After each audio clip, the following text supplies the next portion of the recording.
अस्सलाम वालेकुम। Today the lecture is about biology class first year. तो चैप्टर नंबर 2 है बायोलॉजिकल मॉलिक्यूल्स का। लेक्चर नंबर 3 है इंपॉर्टेंस ऑफ वाटर, यानी कि वाटर की, पानी की अहमियत क्या है हमारी लाइफ के अंदर। सबसे पहले तो हमें पता होना चाहिए कि वाटर जो है वो मीडियम ऑफ लाइफ है।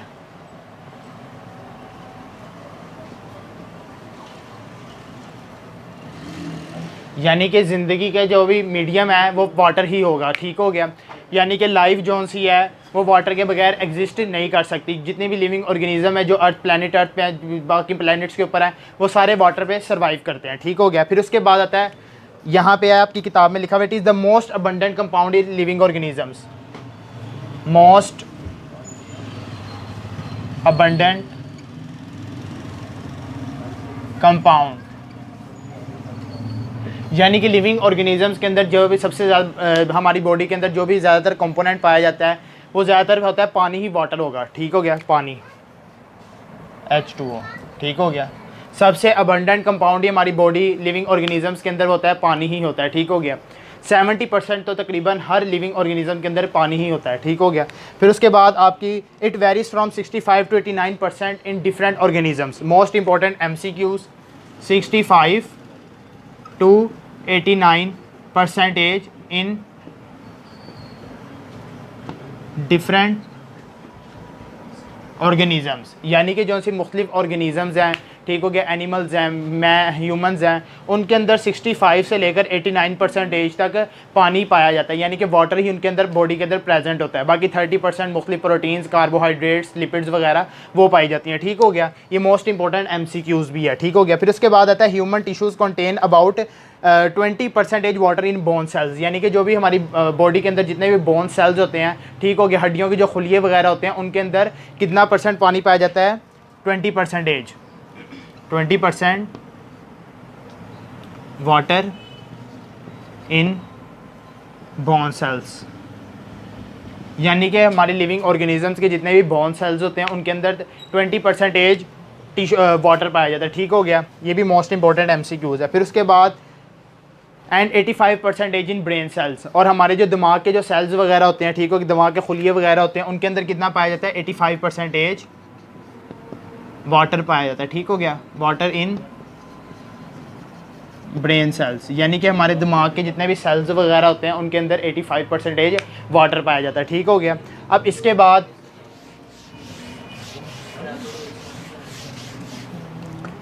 बाद वो कहता है ऑलमोस्ट ऑल द, अब ये जो सी आप लोग हेडिंग बनाएंगे वो आप लोग बना लीजिएगा, role of water in chemical reactions. ठीक हो गया।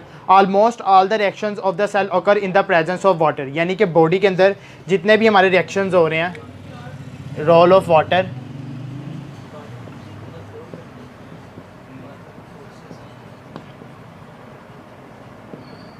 इन chemical reactions,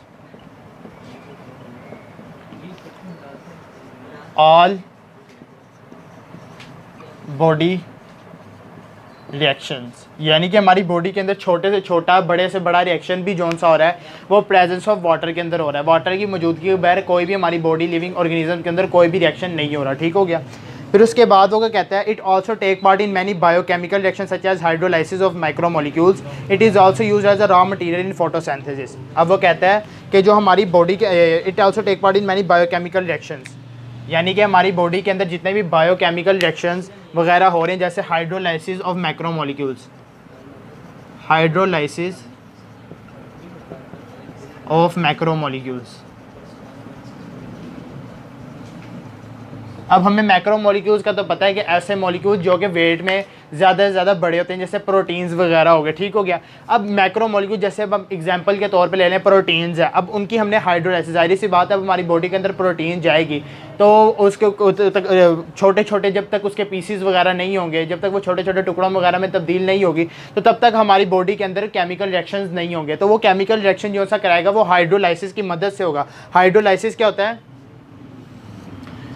by breakdown of complex molecules in the presence of water,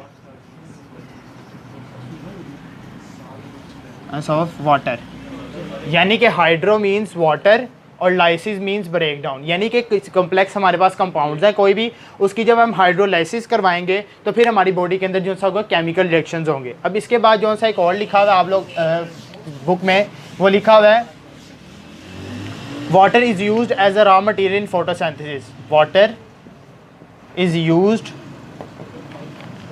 as a raw material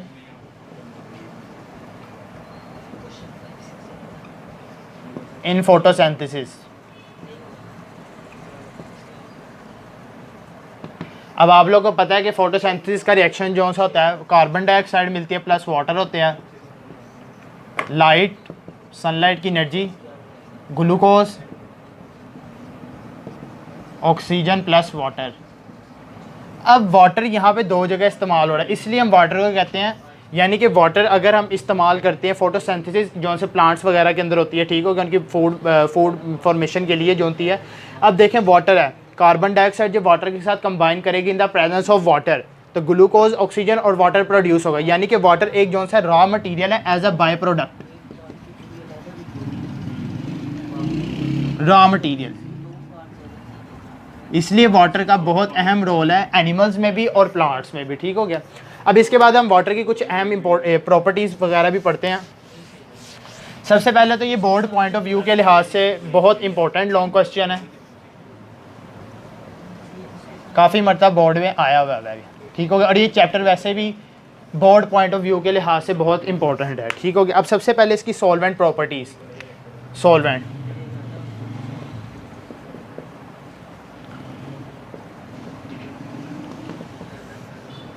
अब आप देखते हैं कि जितने भी हमारे केमिकल रिएक्शन चाहे केमिस्ट्री में हो, बायो वगैरह, बायो यानी कि हमारी बॉडी के अंदर जितने भी केमिकल रिएक्शन होते हैं, वाटर जो सा है सॉल्वेंट की हैसियत रखता है। अब सॉल्वेंट क्या होता है, कोई भी सोल्यूशन है मेरे पास, ठीक हो गया।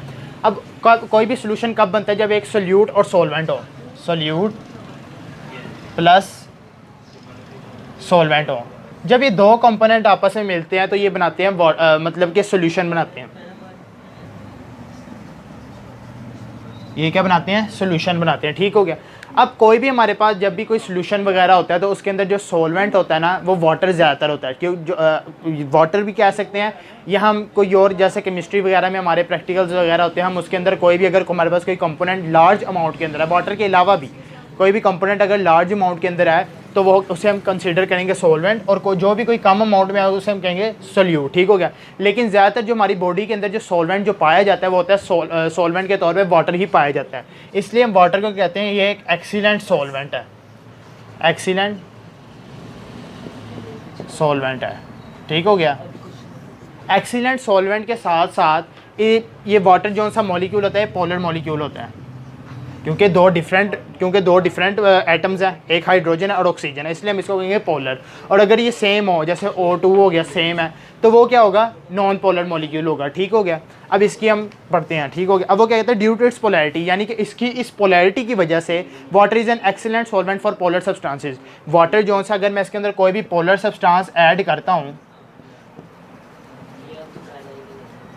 जैसे सोडियम क्लोराइड अगर मैं ऐड करता हूँ, तो जैसे अगर हम देखते हैं ज़्यादातर कि हम घरों में हम पानी के अंदर अगर नमक वगैरह मिलाएं तो वो फ़ौरन हल हो जाता है, क्योंकि वाटर भी पोलर है, सोडियम क्लोराइड भी पोलर है। बस सोडियम क्लोराइड का ये फ़र्क है कि ये आयनिक है, सोडियम के ऊपर पॉजिटिव चार्ज होता है और क्लोरीन के ऊपर नेगेटिव चार्ज होता है, ठीक हो गया। जिसकी वजह से पोलर मॉलिक्यूल ये भी है, पोलर मॉलिक्यूल ये भी है। जब ये दोनों आपस में मिलेंगे, इन दोनों की पोलैरिटी आपस में इंड्यूस होगी, इंड्यूस होने की वजह से ये क्या करेंगे, एक दूसरे के अंदर दोनों एग्जिस्ट कर जाएंगे, यानी कि हल हो जाएंगे, ठीक हो गया। इसकी वजह से हम वाटर को कहते हैं वाटर एक एक्सीलेंट सॉल्वेंट है, यानी कि दूसरे पोलर सब्सटेंसेस को आसानी से अपने अंदर जज्ब कर लेता है, ठीक हो गया। Ionic substances when dissolved in water, वही बात कि ये आयनिक सब्सटेंस है, सोडियम क्लोराइड है, जब वो वाटर के अंदर डिसॉल्व होता है, dissociate into positive and negative ions. देखें अब जाहिर सी बात है कि जब वाटर के अंदर सोडियम क्लोराइड ऐड होगा, वाटर प्लस सोडियम क्लोराइड, ठीक हो गया, तो अब इसने डिसोसिएट होना है, पॉजिटिव आयन ये है और नेगेटिव आयन ये है, ये इकट्ठे ना तो ये पूरा इकट्ठा इसके अंदर हल हो सकता है, ठीक हो गया। अब जब सोडियम इसके अंदर आएगा तो जाहिर सी बात है कि जब सोडियम क्लोराइड इसके वाटर के अंदर ऐड होगा तो वो डिसोसिएट हो जाएगा अपने पॉजिटिव आयंस के अंदर और नेगेटिव आयंस के अंदर, ठीक हो गया। तो एक हो जाएगा NaOH प्लस HCl, ठीक हो गया, समझ आ गई। यानी कि एक पॉजिटिव और एक नेगेटिव। ये क्लोरीन जो सा हो जाएगा वो नेगेटिव हो जाएगा, ठीक हो गया। यहाँ पे OH नेगेटिव है, यहाँ पे हाइड्रोजन पॉजिटिव है, जिसकी वजह से इस पोलैरिटी की वजह से वाटर को हम एक्सीलेंट सॉल्वेंट कहते हैं, ठीक हो गया। फिर उसके बाद नॉन आयनिक सब्सटेंसेस। अब वो कहता है कि ऐसे भी हमारे पास सब्सटेंस होते हैं जो कि नॉन आयनिक होते हैं, लेकिन उनके अंदर क्या होता है, उनके अंदर चार्ज मॉलिक्यूल्स ज़्यादातर पाए जाते हैं, चार्ज मॉलिक्यूल्स ज़्यादातर पाए जाते हैं। और वो कहता है कि उनके अंदर चार्ज ग्रुप जब होते हैं ना, उनके तो जब वो वाटर के अंदर डिस्पर्स करते हैं, ठीक हो गया। और एक ऐसी सिचुएशन आ जाती है, वो भी जब वाटर के अंदर डिस्पर्स करते हैं ना, तो एक ऐसी सिचुएशन आती है कि जब वाटर के अंदर आयंस, ये समझे वाटर है, वाटर के अंदर जो आयंस हैं और चार्ज ग्रुप्स हैं, जब चार्ज ग्रुप्स और आयंस जब आपस में एक ऐसी स्टेज पे पहुंचते हैं कि वो आपस में दोनों वाटर के साथ ऐसे कोलाइड होते हैं कि जिसकी वजह से वो वाटर के अंदर हल हो जाते हैं, जिसकी वजह से हमें ये आयंस और ये चार्ज ग्रुप्स नज़र नहीं आते ज़ाहिरी तौर पर, ठीक हो गया। इसलिए हम इस वाटर को कहते हैं एक्सीलेंट सॉल्वेंट, ठीक हो गया। फिर उसके बाद when in solution ions and molecules moves randomly and are in more favorable state to react with other molecules and ions, it is because of this property of water that almost all the reactions in cells occur in aqueous media। यानी कि जितने भी हमारी sales के जितने भी reactions वगैरह होते हैं वो सारे वाटर की प्रेजेंस के अंदर ही होते हैं, ठीक हो गया। ये मैंने आपको वही बता दी बात, ठीक हो गया। अब उसके बाद it is because in cells all the chemical reactions are catalysed by the enzymes which work in aqueous environment. अब कहता है कि कोई भी हमारे पास सेल है, अब सेल के अंदर जाहिर सी बात है जब कोई खुराक पहुंचेगी तो उसकी जाहिर सी बात है कैटाबोलिज्म भी होगी। कैटाबोलिज्म यानी कि उसको स्मॉल पीसेस के अंदर हम कन्वर्ट करेंगे, फिर वो सेल के पास भी आएगी, ठीक हो गया। और वो किसकी प्रेजेंस से अगर उन्होंने सेल के पास आना भी है तो सबसे पहले होगी कैटाबोलिज्म, कैटाबोलिज्म होगी। फिर कैटाबोलिज्म भी कैसे होगी, इन द प्रेजेंस ऑफ एंजाइम्स। और एंजाइम कौन से होंगे, जो कि एक्वस इन्वायरमेंट में काम करेंगे, यानी कि वाटर के अंदर काम करेंगे, ठीक हो गया। और अगर हमारी बॉडी के अंदर जो एंजाइम पानी की कमी हो जाती है तो एंजाइम का भी ज़्यादातर ख़तरा होता है कि वो डी नेचर हो जाए, यानी कि वो अपने स्पेसिफिक टास्क को नहीं कर सकते, जिसकी वजह से इंसान की डेथ होना वाक़ई हो जाती है, ठीक हो गया। फिर उसके बाद non polar organic molecules such as fats are insoluble in water and have to maintain the membranes which make the compartments in the cell. कहते हैं कि अब जैसे कि नॉन पोलर सब्सटेंसेस होते हैं, जैसे फैट्स हो गए हमारे पास, यानी कि कोई भी तेल वाली कोई भी चीज़ यानी कि हम खाते हैं, फैट्स वगैरह का असल मकसद क्या होता है कि वो हमारी बॉडी को बिल्डअप करते हैं, यानी कि हमारी सेल के जो कंपार्टमेंट्स वगैरह होते हैं, यानी कि जो खाने वगैरह होते हैं उसको उन्होंने बिल्डअप करना होता है, उसकी मेम्ब्रेन्स को मेंटेन करना होता है, ठीक हो गया। ये इसका ज़्यादातर काम होता है नॉन पोलर सब्सटेंसेस का। अब इसके बाद आ जाएँ इसकी दूसरी प्रॉपर्टीज़ के ऊपर। अब हीट कैपेसिटी क्या होती है, दूसरी इसकी हीट कैपेसिटी।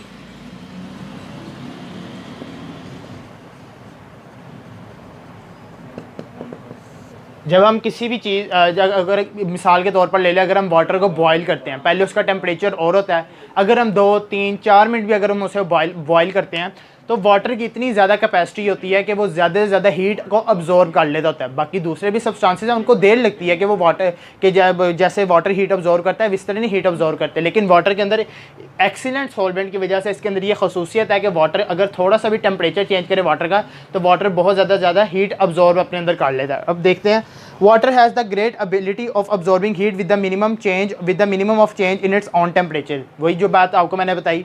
फिर उसके बाद the specific heat capacity of water. अब ये देखें इसकी डेफिनेशन देख लें, मोस्ट इंपॉर्टेंट बोर्ड में आई भी है। The number of calories required to raise the temperature of 1 kilogram of water or 1 gram of water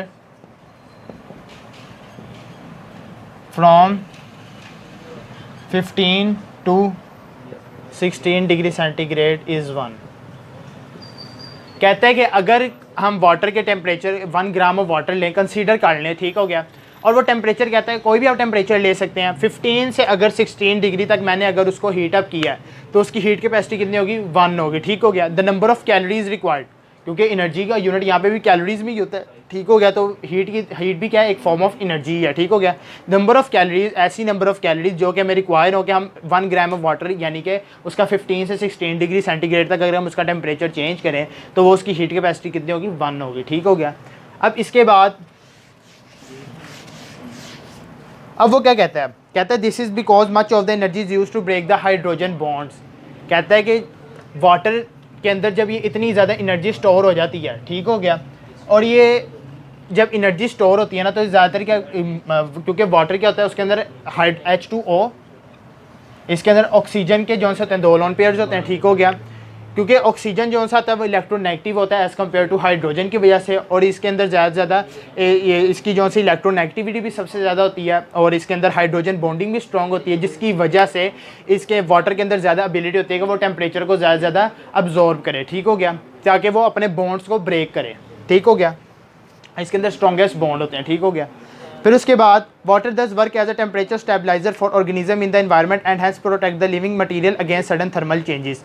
कहता है कि वाटर जो होता है ना वो एक टेम्परेचर स्टेबलाइजर के तौर पर काम करता है। जैसे कि अब देखें कोई भी अगर हमें कोई गर्मी वगैरह का मतलब अगर हम ज़्यादा ज़्यादा गर्मियों में पानी क्यों पीते हैं, ताकि पानी ज़्यादा ज़्यादा पिए, अगर गर्मी वगैरह लगे तो उसके जो बॉडी के जो थर्मल चेंजेस हैं, जो बॉडी हीट वगैरह के जो हीट वगैरह से जो इंसान को बीमारियाँ वगैरह हो जाती हैं, उससे वो कम्पीट करती है। यानी कि अगर हम ज़्यादा से ज़्यादा पानी पिएंगे, ठीक हो गया, तो धूप भी जितनी एनर्जी लगे तो वो बंदा बर्दाश्त कर लेता है, ठीक हो गया। फिर उसके बाद heat of vaporisation.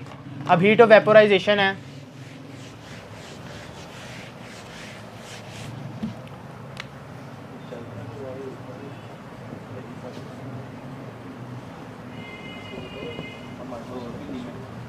Heat of vaporisation क्या होती है।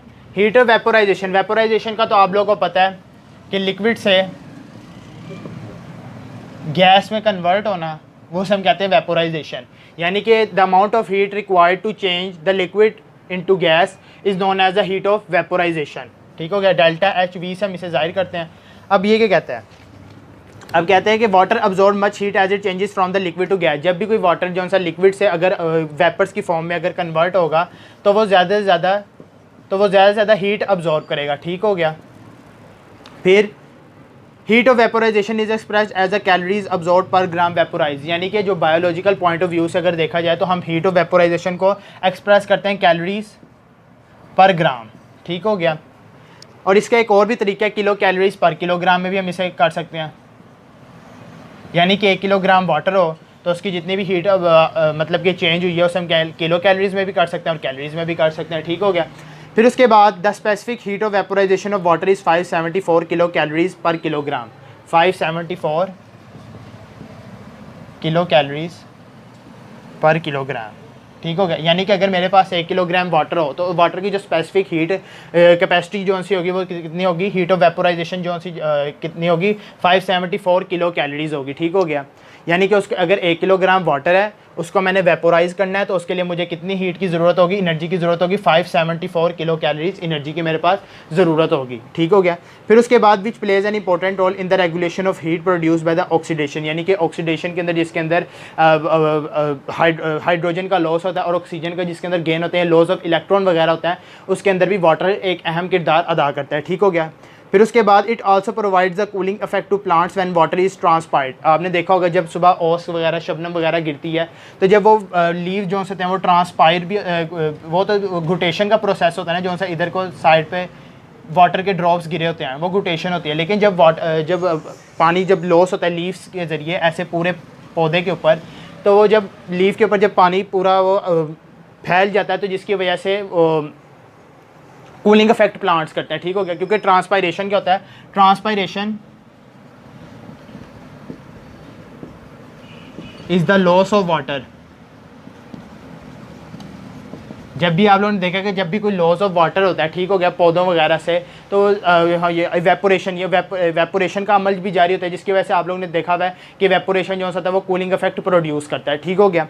फिर उसके बाद एंड वाटर इज़ ट्रांसपायर्ड और to animals when the water is perspired. जब हमारी बॉडी में पसीना वगैरह आता है, ठीक हो गया, पसीने के बाद जब हम बैठते हैं तो एकदम हमें कूलिंग इफेक्ट मिलता है, ठीक हो गया। तो ये होता है इसका ट्रांसपायरेशन और परस्पायरेशन दोनों में इसका बहुत अहम रोल होता है, ठीक हो गया। फिर उसके बाद आएगा evaporation of only 2 ml out of 1 litre of water lowers the temperature of remaining 998 ml by 1 degree centigrade. कहता है कि अगर मेरे पास 1 लीटर ऑफ वाटर हो, 1 लीटर मेरे पास वाटर है, 1 लीटर है, अगर मैं उसमें से 2 लीटर अगर मैं उसके अंदर से 2 ml वाटर की इवेपोरेशन कर देता हूँ तो जिसकी वजह से जो बाकी 998 ml मेरे पास वाटर होगा उसका जो टेम्परेचर गिरेगा वो तकरीबन 1 डिग्री सेंटीग्रेड तक गिरेगा। ठीक हो गया, जिसकी वजह से ये भी हमें बताता है कि वाटर जो है कूलिंग इफेक्ट प्रोड्यूस होता है वेपोरेशन से। अब उसके बाद इसका तीसरा जो है वो आयोनाइजेशन ऑफ वाटर है।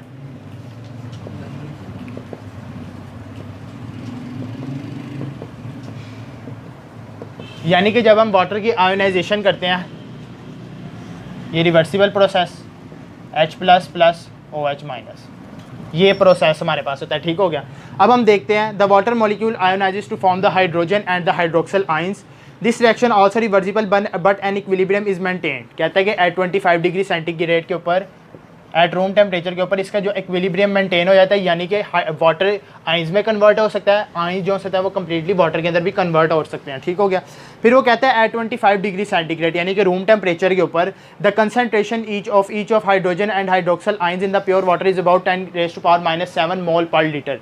इनकी जो कंसनट्रेशन होती है pH, यानी कि हाइड्रोजन की जो कंसनट्रेशन होती है उसे हम pH कहेंगे, तो होती है 10⁻⁷ मोल